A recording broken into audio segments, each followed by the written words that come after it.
How to know if someone read your email. Hello everyone, this is Sabrina here to help you today. So without any further ado, let's get right into the video.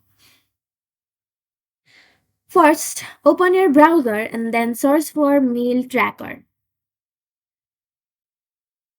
This is the one we'd be looking for. Now simply go to install the free add-on and now install it and add this to your Chrome extension.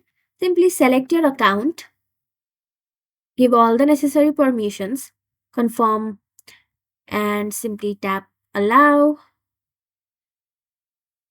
Now you are good to go. After that, all you have to do is launch your Gmail. And if someone read your message, there will be a blue tick. Sorry, there will be two green ticks, and you can also remove that watermark using the premium version. So that's it. Thank you for watching this video. Make sure to like, share, and subscribe to our YouTube channel. If you got any questions, comment them down, and I'll catch you in the next one.